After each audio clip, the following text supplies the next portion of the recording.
That wasn't 40 years ago. Morning. How's everyone today? Good, and you?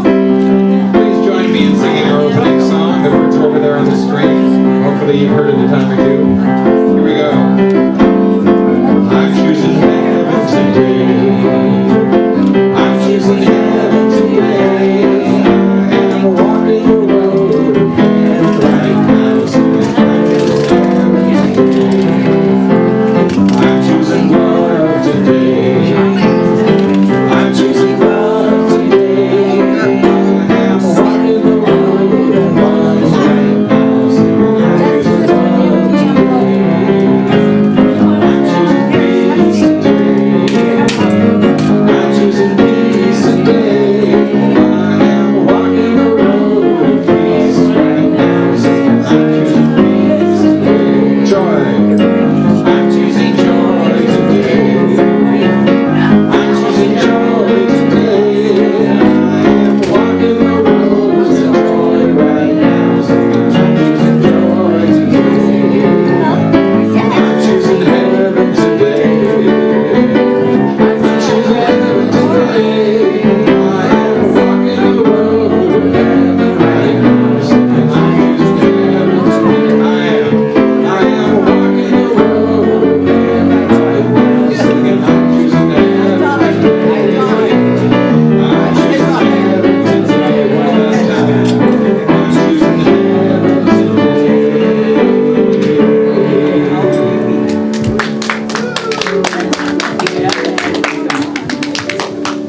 Good morning, everybody. Welcome, welcome, welcome. Okay.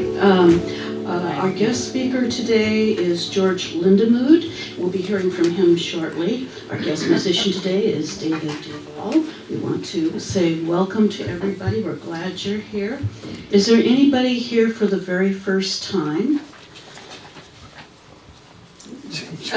Well, yes. Did you get your red heart? You did. You got your red heart. Okay. All right. We'll tell you more about that in a moment, but we just want to make sure everybody got their red heart. Okay. And we want to thank the people who make Sunday happen. All the people that are that make Sundays a wonderful experience. I just want to mention that. Okay, we have two chaplains today, Nora Clemens and Jamie McAllister. Thank you very much for your service. Our board member of the week is Kat Bray, and Cindy Swink is our youth ed champion today. Hospitality hosts are Mary Ellen and Ann. Next to Spick and Span Angels, there's an empty space. So if you decide to step in and help with that, I'm sure they'd be very thankful for your help. Our technology director is Mark Swink. He makes sure that everything happens on the screen and our live streaming on the web and microphones and so on. Thank you, Mark, for all you do. And our office assistant is Susan Henderson. She does a lot of work behind the scenes, and we couldn't function without her, believe me. There was a time a couple months ago when there was a leak in the roof and there was rain coming down, and she was making the phone calls like, help, help. So she does a lot. Okay, and I'm your helpful platform assistant, Debbie. All right, I think we have some music. Yeah. Please join me in this one. I think most of you have heard. Day by day by day, oh dear Lord, these I pray. See you more clearly, love you more dearly, follow you more clearly, day by day.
One of my favorite songs.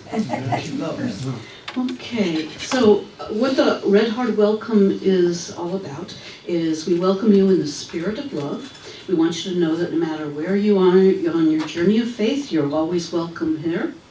We know that the world is a better place when we are willing to share our hearts. We give you this heart as a symbol of the steadfast spirit that lives within each one of us, and we ask you to carry this symbol as a member of the Red Heart Fellowship. Let this be a reminder that the love of God is always with you, and to share your heart wherever you go. The red heart, as a symbol of fellowship in the world, can spread love one heart at a time. Let's start the movement here. Okay, some announcements. Now, after the service, David Duvall will be having a concert, and he has made a suggestion. In your program it says 1 p.m. He's conscious of the fact that there's a football game that some of us like to watch, and so he's offering to move that time up for his concert to 1 p.m. To noon. To noon. To noon, I'm sorry. Yeah, to noon. Would that be helpful? Would some of you like it if I moved it up to 1, so you were moved up to noon, so you were done at 1 and could still get home for the game? Would that make any difference at all? What game? What game? That's my world, actually. But yes, I found out this morning there was a game at 1:25 today. So for the people who want to watch the football game, since I know that Nora's over there all set for it. Oh, yeah. Shall we leave it at 1 or move it till noon? What's helpful? Noon. Noon? Yeah, that makes more I'm happy to sense. do it at noon. Okay, that sounds like a plan. That's very good, because I will tell you, you're going to hear a whole bunch of songs from my new CD that we finished mastering Friday. So the brand new. They aren't quite ready to be sold yet, but they're all ready to be reproduced. And David does have CDs with him today to sell out in the fellowship area. And I'll make a comment on a previous visit. I bought his book, your CD, Occasional Spells of Clarity, and it's a wonderful album, so I highly recommend it. That's the one that will be for sale today. Okay. A reminder too, following the service there will be a chaplain's meeting. So in order to do that quickly and not be in the way of David's concert, I'm going to ask the chaplains following the service, grab a cup of coffee and maybe a snack and head into the chaplain room, and we'll make it quick and simple, but we do need to gather. So chaplains, please stay for the chaplain meeting. Okay, the next service coming up will be on September 24th, and the speaker will be Yogi Sada Simran, and the topic is How Spirit Has Guided, Protected, Healed, and Delivered My Life. So that's something to look forward to. We do embrace diversity here in our speakers, and so it's always fascinating to hear different viewpoints. Okay, wonderful. There's some other things coming up too, but I know that the board has some announcements, and so I'm going to call our board member of the week to come forward. I think that's Kat. Kat, are you available? Yes, she is. Here she is. Welcome, Kat Bray. Hello. Hello. Happy Sunday, everybody. Thank you. You too. Thank you. Our annual congregation meeting will be October 22nd. All congregants are invited to attend. Only members who have completed the membership forms will be able to vote. Members will be voting on the budget for next year. New members and possibly some other issues. So we need you to be here for your input. Postcards will be mailed out by October 7th to members. Anyone interested in becoming a board member should talk to the nominating committee. The nominating committee is Sally McAllister. I am. Yes. And Nora Clemens. Thank you. Not all by yourself. I've fallen told. You did know. No, you didn't know. Did you know? List. We'll fix that. They will announce the nominees at the meeting on October 22nd. And members will vote at that meeting. We want to thank you for completing the feedback forms in your bulletin. The information you are sharing is very helpful. Please continue to fill them out and put them in the bag in the fellowship area. Technology envelopes are available for you and for those who want to make a separate contribution to go directly towards the technology fund. These funds are being held separate from the Sunday contributions. There is a list of the items needed on the bulletin board that need to be purchased at one time to make sure they all work together. The estimated financial cost is about $6,000. Our current balance is $1,615.82. Good job. Got a long way to go. Yeah, but we've come a long ways. And so, the Seattle Peace Project is ongoing through September. The Seattle Peace Project is enlisting volunteers to spend time each day meditating or praying for peace and harmony in Seattle from June through September 2017. There is a flyer in the bulletin board, and you can go to their website at www.hhresearch.org for more details. We want to remind you that we are live streaming our service. We ask that you keep the conversation down because it is being picked up, especially during the candle lighting and paper burning. Also, be sure your cell phones are off or on vibrate. Unity of North Kitsap has a weekly meditation on Tuesday nights. On Tuesday, September 19th at 7 p.m., the topic is Oneness Blessing. The Oneness Blessing Circle with Rose Vidal and Bill Mullen who will experience compassion and clarity to each blessing. No particular belief or background is necessary. Just relax and receive. The posting for our minister position has been posted on United Worldwide Ministries website and will be included in a bi-weekly newsletter soon. We will keep you updated as the process moves along.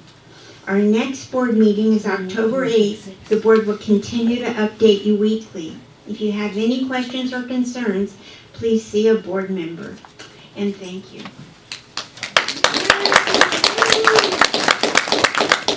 Thank you, Kat. Okay, we're going to light the Christ candle now. And Christ candle represents the divine light within each one of us that we get to share with the world.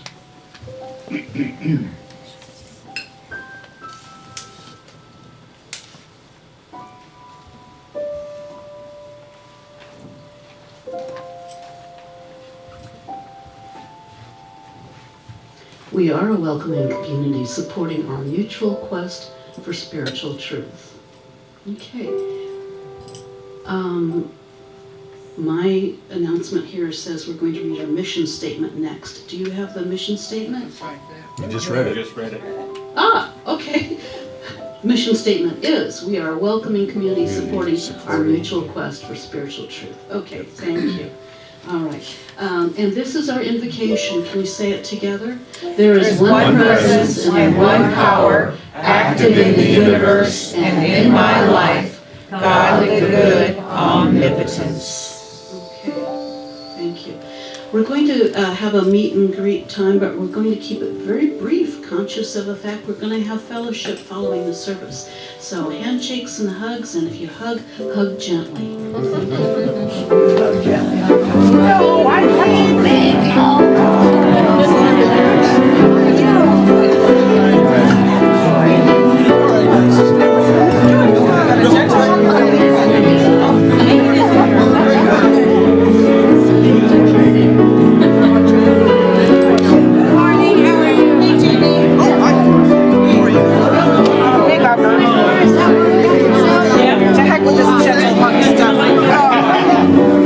Debbie's like, I'm going to break somebody.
everything that I need to do about what lies before me, everything that I need to do about what lies before me is available to me.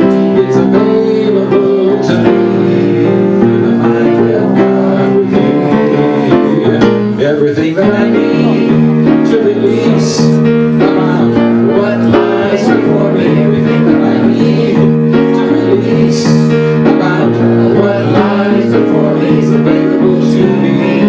It's available to me through the mind of God within me. Everything that I need to accept about what lies before me, everything that I need to accept about what lies before me is available to me. It's available to me through the mind of God within me. Everything that I need to know about what lies before me, everything that I need to know about what lies before me is available to me. It's available to me through the mind of God within me. The mind of God within me. Through the mind of God within me. Good morning. The daily word today is communication. I listen to others with love and respect. Communicating effectively is a skill that I can hone. I do when I remember that I share the same divine intelligence within me as the person I am addressing.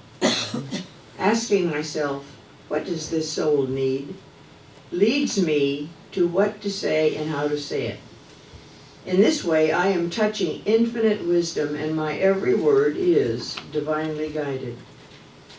When Jesus told the disciples that the Spirit would speak through them in times of difficulty, he was illustrating the important truth that no one is separated from divine intelligence. We are all connected with the deepest needs of each other's souls. As I affirm my inner link with my own wise heart, I receive exactly the guidance I need to connect with each soul in my world. From Matthew 10, verse 20, for it is not you who speak, but the Spirit of your Father speaking through you. Today, I listen to others with love and respect. God bless us.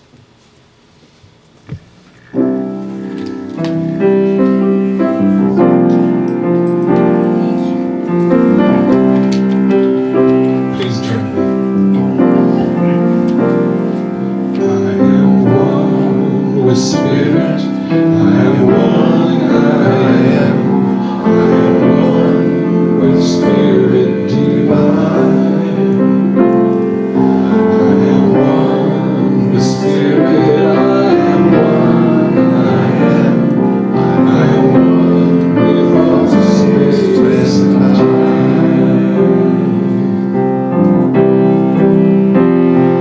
I find joy with Spirit. I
On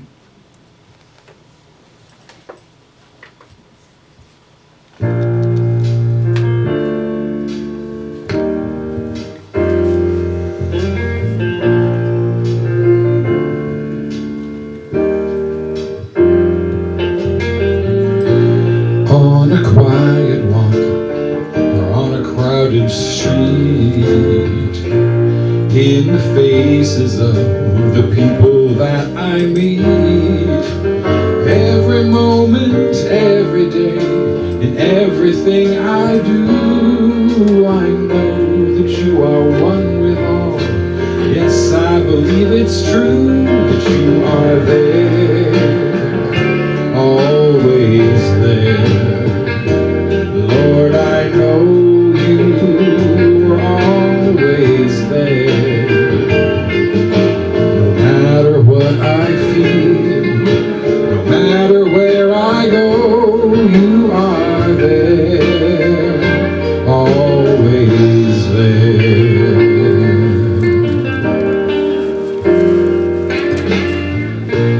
In my darkest hour, it's you that's by my side. When my path is known, when I need a guide, there's no need to feel alone. You're everywhere I turn, connecting me to everything. How comforting to learn that you are there, always there. Lord, I know you are always there. No matter what I feel, wherever I may go, you are there, always there. You are there. You are there, always there. Lord, I know you are always there. Wherever I may feel, wherever I may go, you are there. You are there. You are there, always there. You are there. You are there. You are there. You are there, always there.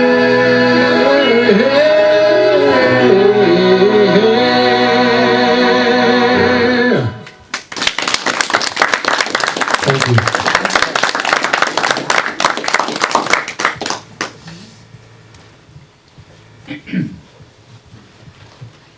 I'm telling you, you need one of his CDs at home or in your car. Okay. Our guest speaker today is George Lindamood, and his topic is Finding Your Duck, an adventure in self-discovery. Welcome.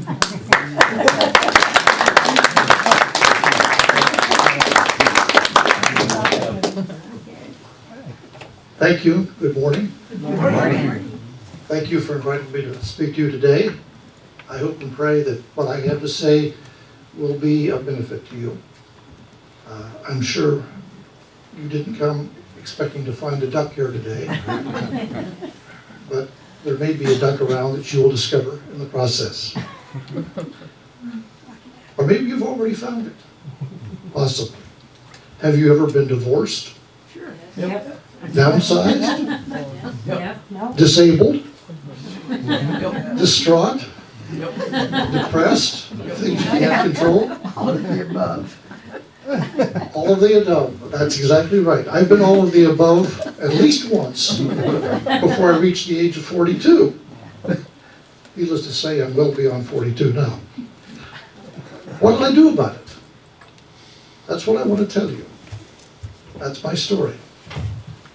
Next slide. By the age of 42, I learned that the definition of insanity, doing the same thing repeatedly, but expecting different results. I'd even learned the danger of doubling down. That is, when in trouble, repeating what got me into trouble, but all the more intensively. You knew anybody like that? So I realized that I had to stop doing certain things and give up the thinking that was behind my actions. I had to examine my behavior and my thinking to see what I had to change and what things I had to change, how to change them.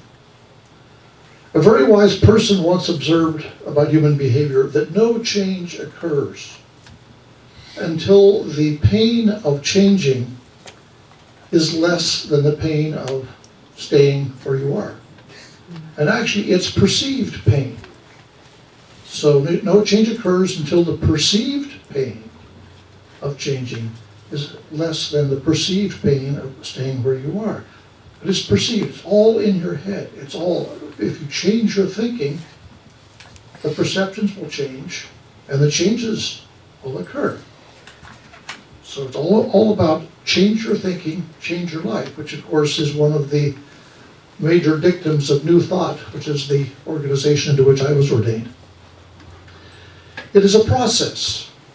It's not an event, so it takes some time. Thanks. So the process I chose was meditation.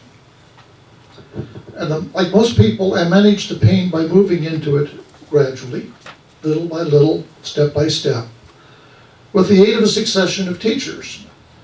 Now, my first teacher was a black Baptist minister with a PhD from Harvard. And in 1978-79, there were very few black Baptist ministers with a PhD from Harvard. This was an exceptional man. He had, after he got this PhD, been a cultural attaché in the U.S. Embassy in what was then Burma, now Myanmar, however you pronounce it. And my wife took me off to a retreat house north of Baltimore for a class in meditation, which he taught. Meditation that he had learned during his time in Myanmar. Some years later, my wife and I were living and working in Tokyo, and we studied Raja Yoga, which is a meditation form, a mental form of yoga at a meditation center in Tokyo. And what I learned there was that meditating in a group helps. It's almost like there is a process of entrainment where you pick up on the vibrations of the group, and that helps lead you into your own meditation.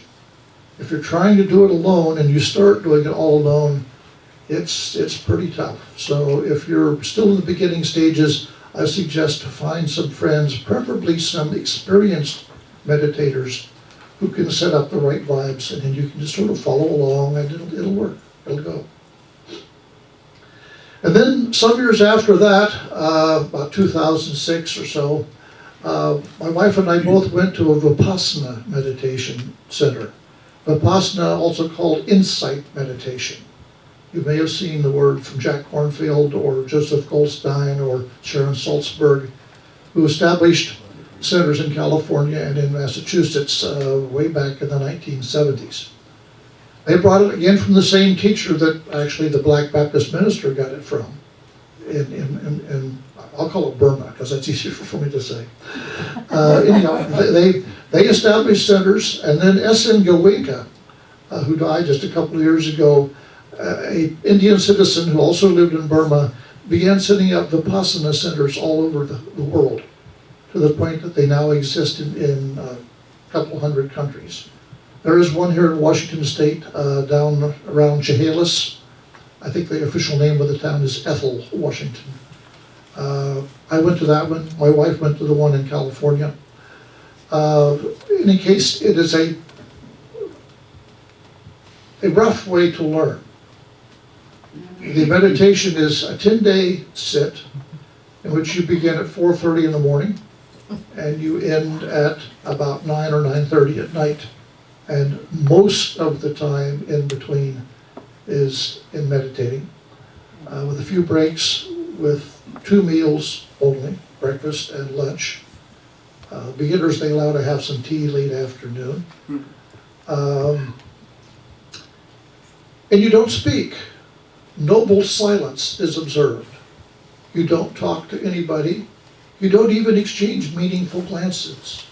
No gestures, no nothing. You are there to look within, to look at yourself, and among other things, to scan your body and to listen to what your body is telling you. And if you become completely silent and shut down the brain, you will find that your body does begin telling you things. And then you can look at that and see what it means. Anyhow, that was tough. About the third or fourth day, I thought, I'm not going to make it. My wife had done it before me. Our daughter had done it before her. Our granddaughter, who is only now 21 years old, then she was almost 10 years younger, had done a teenage version of it. My daughter's boyfriend had done it, and so I would be shamed out of the family if I didn't. That also helps sometimes. So you might put your support system in place before you go undertake something like that. Anyhow, by the age of 62, I think I can remember back that far. I was 79 2 days ago. Meditation had become an essential part of my daily regimen. And my regimen consisted of getting up in the middle of the night, typically around 2 o'clock in the morning. Now, some people will say that the boundary, the veil between one reality and the other reality and the multiple realities that we exist in, that veil is thinnest at 2 o'clock in the morning. Anyhow, that's why I chose that time.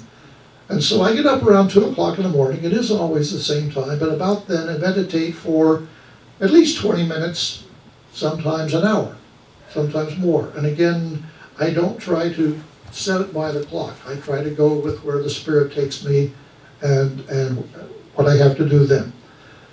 But I do it without fail. Come hell or high water, if you want to say, okay? It hasn't ever come to that, but that's my regimen. That's the one thing that I will do every day, no matter what, no matter where I am. And I begin to notice some things that happen in the silence.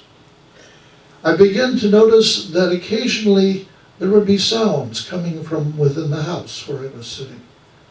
Maybe a particular piece of furniture would emit a crack, a squawk, or something in the heating system would go clunk, or whatever it would be, and so forth. But I begin to wonder, there was some correlation between what was going on in my meditation and the sounds that I got. I began to wonder whether God was trying in that way to send me a signal, as if to say, an exclamation point, to say, there, that thing that just went through your mind, you need to pay attention to that. Something like that. So I tried to go back and look at it some more. I tried to notice what I hadn't been noticing. At first I felt it was bizarre. I didn't talk to anybody about it. I didn't even talk to my wife about it.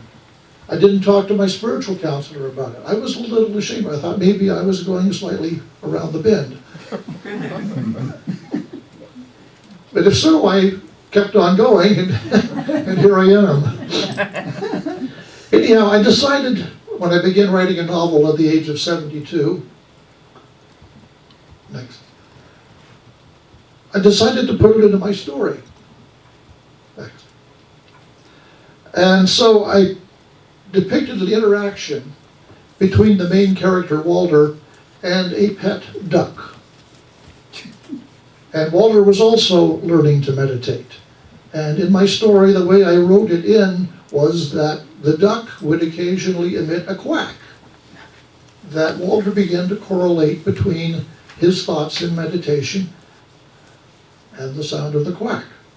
And so, as the story goes, there is this relationship that develops between Walter and the duck. Now, I should explain that my novel is intended to teach some things that I've learned about life. It's not just a novel. It's actually a self-help book in disguise. I've learned that many self-help books never get completely read. And so my trick was to write what I thought would be a somewhat interesting story that would draw you in and keep you reading even through the dull parts. Yes, there are some dull parts. Back to the next interesting part that would be of help to you, and with some hope that you would read all the way through to the end. And of course, the ending thing again is the quack of a duck, as you might expect. So that was the idea, was to make it an interesting story, and it turns out that people who have read the novel say that the duck is the most interesting character. I won't tell you any more than that. The book is here. If you want to buy a copy, that's fine. If you want to get it via the internet, that's fine too. There is even a version that I cannot bring and show you that a friend of mine has professionally recorded and narrated. So if you want to go on to the internet and to audiobooks, you will find 18-hour recording of the whole thing narrated, and it's again not exactly bedtime reading, but it is a relatively painless way to slog through it. Anyhow, I intended that the relationship between Walter and his duck would add a little comical note to the story and keep people going. So I did this in contrast also with another novel that was popular at the time, The Shack. And initially I was going to call my book The Quack. And then thought better of it. But the point is that if you've read The Shack or seen the movie for The Shack, you'll know that there's a good bit of supernatural stuff in there, some of which I found a little far-fetched. And so I tried again to keep everything in my story closer to what I like to say is normal reality, with the idea of convincing the reader that it could happen to you.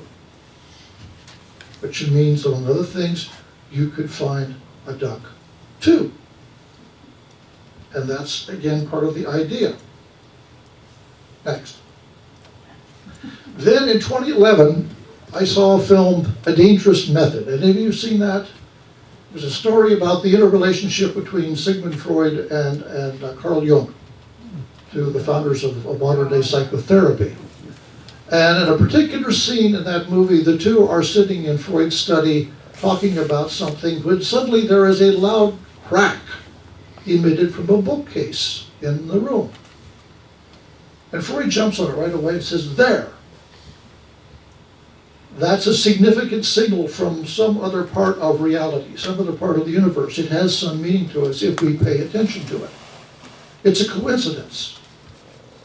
The Unity Church in the Olympics Church, where Annette and I go, begins the service every week that you are not here by accident, that it's not a coincidence that you're there. That's the way they get the message across, begin things. So in any event,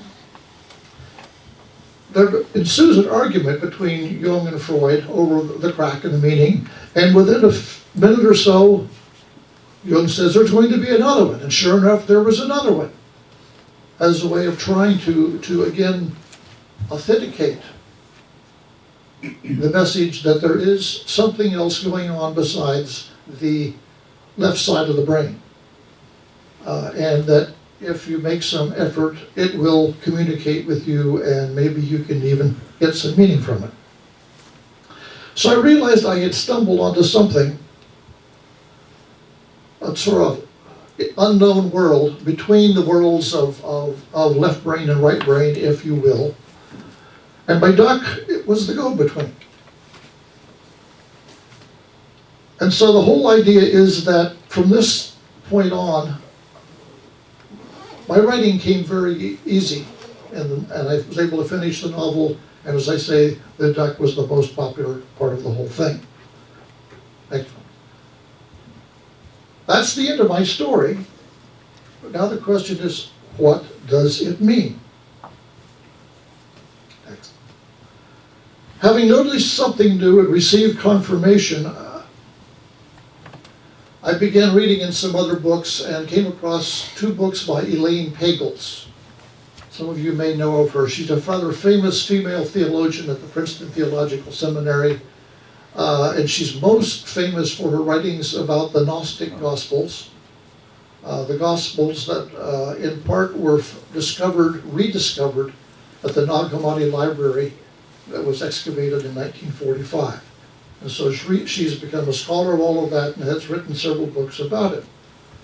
So in reading through these two books, I came across a particular verse from the Gospel of Thomas. The Gospel of Thomas is one of these Gospels which some would say is the basis for the four Gospels that we do have. Maybe not the Synoptic Gospels of Matthew, Luke, and Mark, but at least for the Gospel of John. The idea being that John especially is a somewhat intuitive gospel, not really a historical gospel in that sense.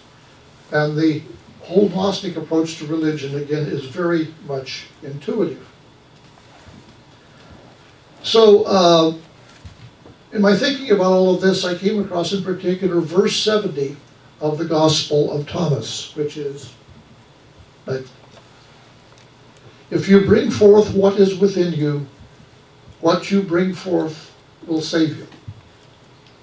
If you do not bring forth what is within you, what you do not bring forth will destroy you.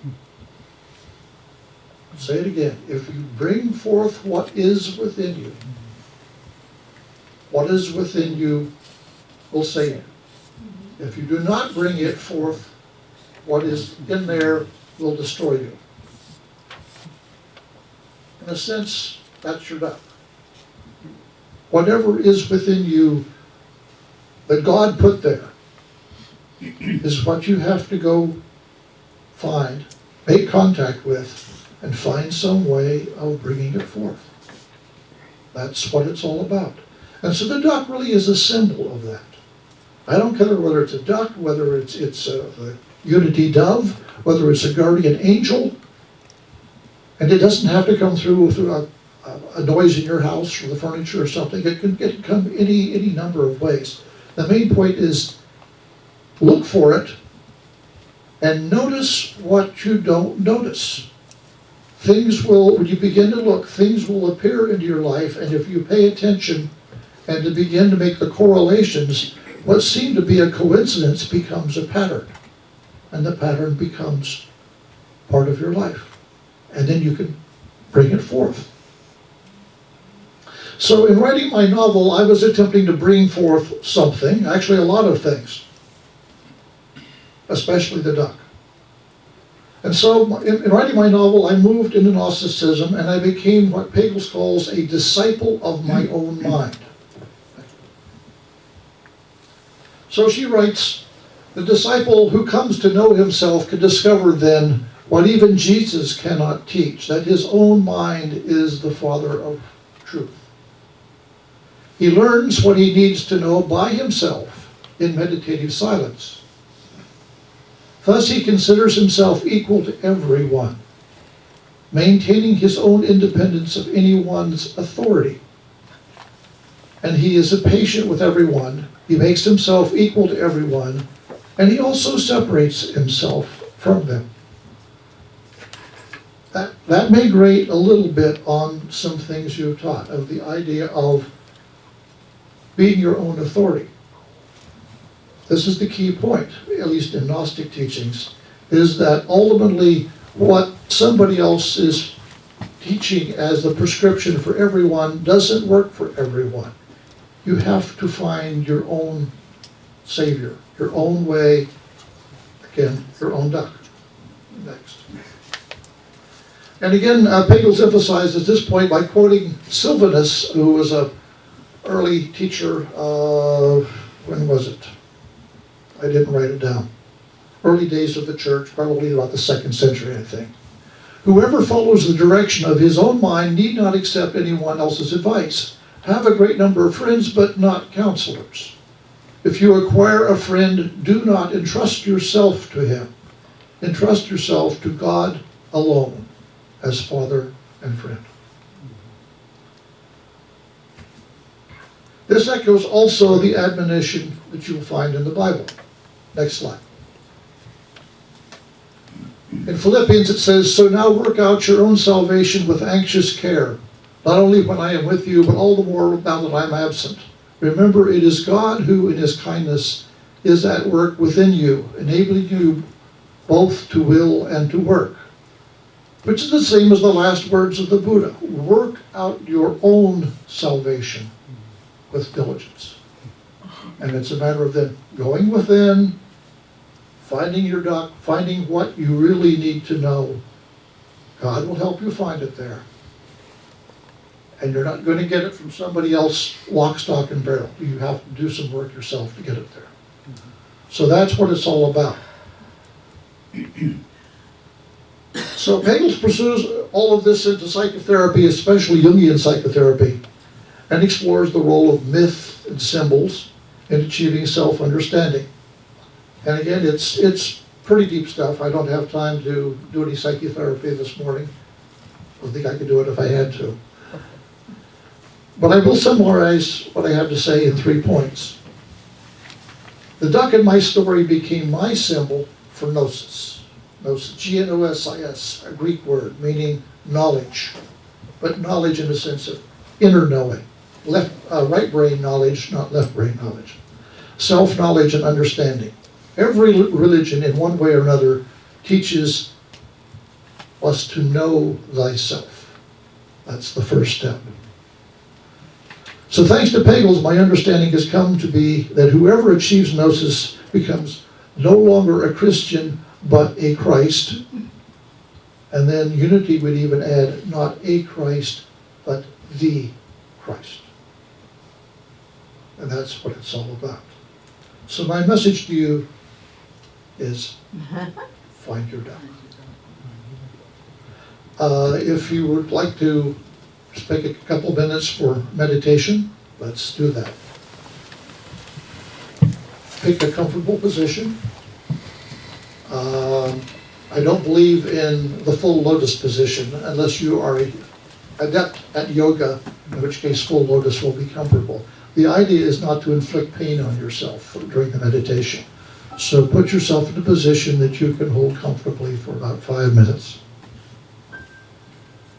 Start with the words of the 3rd century Egyptian, Greek, Roman philosopher Plotinus. Withdraw into yourself and look.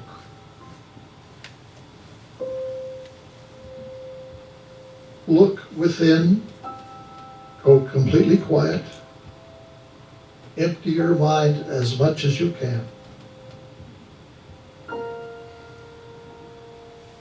Your mind will not stay quiet very long. Thoughts will intrude and will dominate your attention if you let them. And again, the point is, don't let them. Let the thoughts wander on out the same way they wandered in.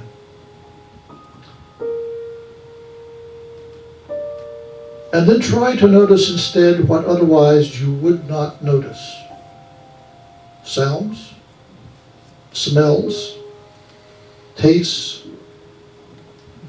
other bodily sensations such as itches, even small pains. Things that your thoughts would tend to obscure. Pay attention to the itches and the twitches and the sounds and the smells. Focus on each one until it passes away. If possible, don't scratch the itch, but focus on it. Pay attention to it, and eventually it will go away of its own accord. In your succeeding days of meditation, try to sharpen your awareness so that you are noticing even more of what you formerly did not notice. And again, that's your duck, telling you to pay attention to something that perhaps you didn't previously notice. And see if you can figure out what it's trying to tell you and how to bring that forth.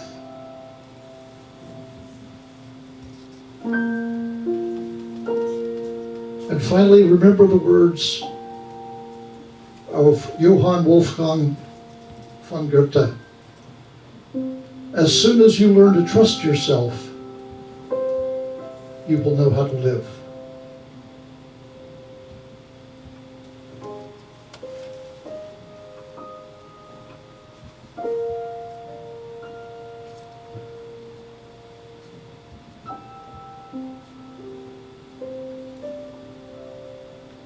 Thank you.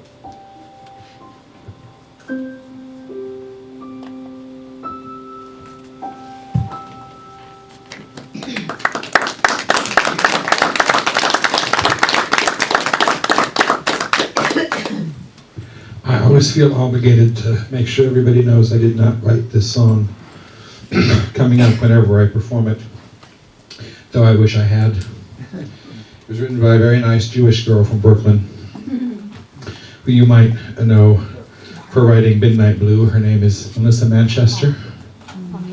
Yes, this was on her first album, and it's a song I have loved for a long, long time. We're dated too. I used to see a heaven as the home of a final down. If you were good, you went to heaven. If you were bad, you went to town. I used to see a heaven as a snow kingdom cold as lead. Sickly sweet angels were there to greet me.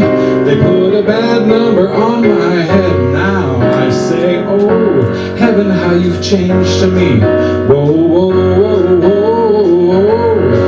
And the one thing you've taught me clearly to see is that the miracle is in my soul.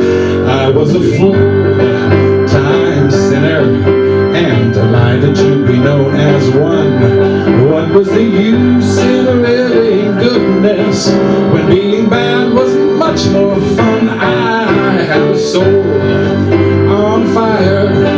I put the passions of the mind to shame, and all the time a voice kept whispering, what if you're playing with the devil's game? Now I say, oh, heaven, how you've changed to me.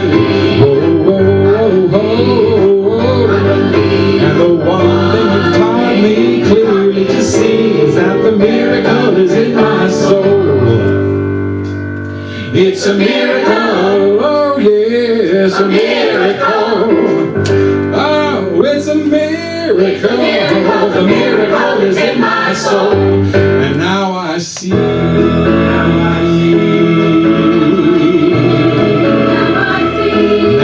I can see beginnings, and I believe in the poor man's wealth. The holy words rolled across the sky to say, yes, they rolled across the sky to say, you know, they rolled across the sky to say, you know, you're not so bad yourself. You know, you're not so bad yourself. How now, oh, heaven, how you changed to me. Whoa, whoa, whoa, whoa, whoa.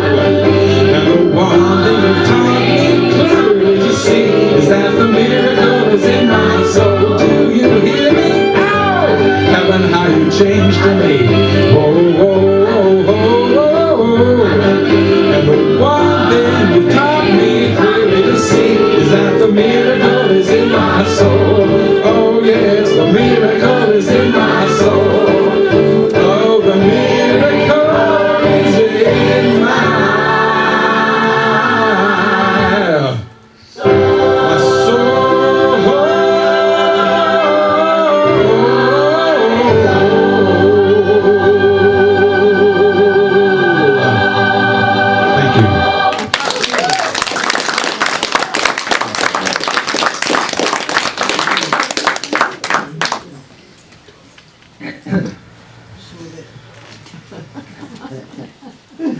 As you're preparing your tithes and love offerings today, think about how blessed you are. And as you're writing your check or giving your gift, send your blessings out. We will be having candles available if you would like to light a candle, either for yourself or a loved one you're thinking of. And also we'll have the burning bowl available if you'd like to release something into the flame.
rest in God and say amen.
Okay, could I have Kat come forward and our chaplains, and we're going to pray over our love offering here together as a congregation. So come on over here. And together as a congregation, it's on the screen. Let's say this together. Together we dedicate these gifts in service to the highest mission, recognizing and celebrating our oneness with God. We joyfully and freely participate in the law of circulation, of giving and receiving, knowing God is source, the source of all good. We are grateful. Thank you. Thank you. Wonderful. Okay. Let's see. Food for Life program. We have a program to provide lunches for the homeless in our community, and people typically take the bag home and put non-perishable goods in it and bring it back the next Sunday. Is anybody willing to take the bag this week? I'll take it. Oh, we have two takers. Do we have another bag available? I think we can find one. Okay, I'll put the bag up here. And we'll find another bag. Okay, that's wonderful. Thank you for contributing. Okay, good news. Does anybody have any good news to share? Yes. Melissa's breast cancer is all gone. Amen. Yeah, she has to have radiation, but they got everything. Oh, It's good. Really good. She's feeling really good. That's a blessing. Were there any children in our Sunday school today? No. Okay. All right. Well, we hope that will change soon and have some children to share with us. That's always lovely when they do. Okay. It's time now for our peace song. So let's stand up, stretch your hands across the aisles, and we'll sing, and then we'll say our final prayer. Get my Peace on earth, and let it begin with me. Let there be peace on earth, the peace I was meant to be. With God as Creator, family all are we. Let us walk with each other in perfect harmony. Let peace begin with me. Let this be the moment now. With every step I take, let this be my joyous vow. To take each moment and live each moment in peace eternally. Let there be peace on earth, and let it begin with me.